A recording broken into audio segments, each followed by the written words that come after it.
All right, here we are with Lorenzo Alexander, former Cardinal and Buffalo Bill. Mm-hmm. Lorenzo, first of all, just give me your initial reaction of what went through your mind when you witnessed what happened with Damar Hamlin. Scary, right? I can't tell you how many times I've been on the football field or one of my teammates and have been hit like that. And to see a young man, get up and then fall back like that and then find out that he went into cardiac arrest, I mean, it's like a sobering reminder of how violent our game really is and what you're really putting at risk every time you step on the football field. So all we can do right now is pray for his well-being and the doctors, and that they have wisdom and insight about how to make sure that Damar is with us tomorrow. And like you mentioned, this is a violent game, right? We accept that, we understand that. But when you see the way his teammates were reacting and even his opponents, right, the fear and the concern in their faces, is that when you knew, okay, this is different? Yeah, I mean, you can see it on Josh Allen's face, Tre'Davious White, just emotional, right? Rightfully so. When you literally see somebody essentially dead on the football field, going into cardiac arrest, getting CPR, your mind goes to the worst place, right? Am I going to lose a brother right here, right now, doing something that we love, doing and playing football? And I don't think anybody is ever conditioned to be able to handle that type of trauma happen in front of your face, right? We can do ankles and ACLs and broken bones, but when we're talking about life or death scenarios, I don't think anybody's ever prepared to face that head on like that team did the other night, as well as the fans and the Bengals. What's the closest you've ever been to something like this, witnessing it or being a part of it or anything like that? I mean, I've never witnessed it, thank God. I've had teammates pass. I think about Sean Taylor when I was in Washington and having to deal with that, his death or murder, a couple of days before playing the game, and we thought about not playing then.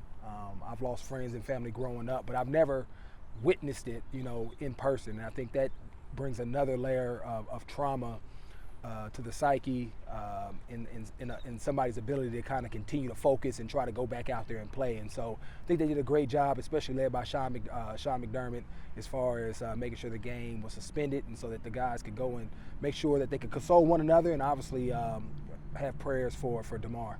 Yeah, you just talk about how the NFL handled this in that moment, because it was such uncharted territory where one minute a guy's in perfect physical condition, next thing you know, he's fighting for his life. Right, yeah, I mean, it's a hard situation, right? I mean, you're dealing with a billion-dollar business, the logistics of canceling the game, and, all those things are going through your mind. And obviously that's secondary.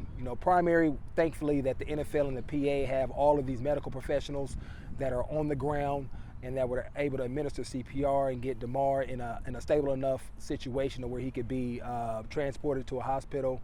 But then, the NFL and Big Brother's trying to worry about, how do we reschedule this game, obviously with all the implications. And I thought once they got all the information, obviously the leadership of both head coaches, player leadership, I think they made the right decision, because nobody could go out there and be in a safe mental space so that nobody else gets hurt. I mean, because that's the last thing you want to be is unfocused on the football field. Yeah, we just got kind of your perspective as a player, because you've been on that field, you've been in those trenches. How about as a parent? Now, here you are coaching kids in football. Right. What's that mentality like? It's a tough decision, right? I know what I sacrifice and what I sign up for, and that's something that I don't necessarily want for my kids. When we think about concussions, right, being one of the primary injuries, and obviously nothing that Damar had to experience last night. And that's why we do flag right now. I don't think you can, whatever your decision, I want it to be intentional. I want it to be well thought through. And for my kids right now, we're doing flag. Let them learn the game in a less intense way as far as the contact.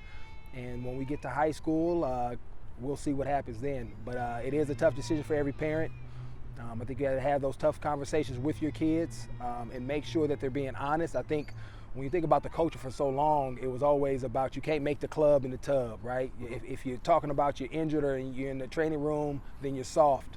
And thankfully, the culture and the mindset about what it means to be an elite athlete, a tough athlete, has changed a lot significantly. And just making sure guys are educated and equipped that are coaching my sons, as well as me being an advocate for them. And so I'm going to let them make that decision, because it's not meant for everybody. but I will give them the opportunity because it's hard for me to tell them no after they've seen me provide for them for so long and do it at a high level and and the countless friends, from Larry Fitzgerald to Kyle Williams to Josh Allen. I mean, they've been exposed to all these guys that they see as mentors, big brothers, and family members. And while it was a scary moment, on the field for the Bills and Bengals, this is a beautiful game. And that's changed a lot of lives. And that, like you said, has given you so many opportunities to help so many other people. Yeah, you're right. I mean, it has given me more than it's taken, right? Obviously I'm sore and beat up from playing for over a decade of football, including college and high school. But it got me a college education. It's allowed me to provide for my family. It's allowed me to provide resources to the community I come from that is underserved. Not to mention the countless relationships that I mentioned and the guys and the men and their family and kids that we're lifelong family members now. You think about character, the resilience, the accountability, the discipline that I've been able to transition into my next career, that lessons I learned on the football field. So it's a beautiful game. It gives you a lot, but we always have to remember that we are, putting ourselves in a position to suffer some sacrifices as well. Could this affect some of the players that were there last night? Sure, I would imagine so. Everybody's mental makeup is a little bit different. Just like when a regular injury, it takes some guys a little bit longer to trust that ankle again, to trust that knee again, and to experience something that's so traumatic like that, it may take some guys a few weeks. Maybe some guys decide to retire at the end of the year because they realize I've played maybe 7-8 years, I'm good, I don't want to risk that anymore. So everybody has to kind of go through that process and figure it out. The good thing is that the NFL, I know the Bills are doing this as well, is bringing in professionals to help guys kind of walk through that process and to really be able to overcome it mentally. While it was a horrific incident, there is some beauty that comes out of this when you consider the Bills Mafia, the fan base of the Buffalo Bills. You've been there in Buffalo, you've experienced it, and how they've rallied around Damar, and not just him and his family, but his charity as well. Right, yeah, they're really second to none. I mean, they've raised over $4.5 million, right, approaching $5 million for his charity, his toy drive with the organization that he's connected to. But this is who they are. When you think about the Bengals, when they won the playoffs and the amount of money they donated to Andy Dalton. You think about Josh Allen when his grandmother passed away and the amount of money they gave to the hospital. And not to talk about the countless things that they do on a day-to-day basis for one another and for players. And I've been a beneficiary of that, having my organization up there and volunteers, people trying to figure out ways to help. People pushing me, when you think about the snow up in Buffalo, pushing me up in there, shoveling players out recently, a couple of weeks ago. It's really a mentality and part of the culture. It's not like they don't really feel like fans. They really feel more like family. And I have a lot of close relationships with a lot of the fan base up there that I can call upon, they can call on me. And it's really more like a family type of atmosphere. So it's real, it's genuine, and they do it all the time. Good times, bad times, tragic times, they're there to lean on just like a family should be. And, for obvious reasons, the game was secondary. It didn't even matter last night, and for good reason.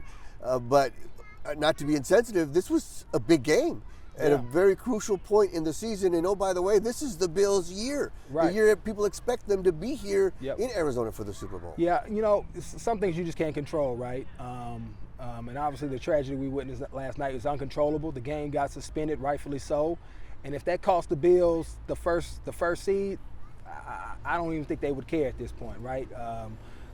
Whatever situation they have to go face forward, whether that's being the second seed because they didn't play the same amount of games as maybe the Kansas City Chiefs, they'll rock with it, right? Now they're playing inspired football. Hopefully they can, rally around this. That was something that I was able to experience when Sean Taylor passed when I was with Washington. Guys were able to rally together and lean on one another and do something special. And hopefully they can muster some of that up as well and really come together, lean on each other, grow closer together. And obviously, one of the fruits of that would be being able to play good football and hopefully win a Super Bowl for Damar, for that community and that whole Bills Mafia group.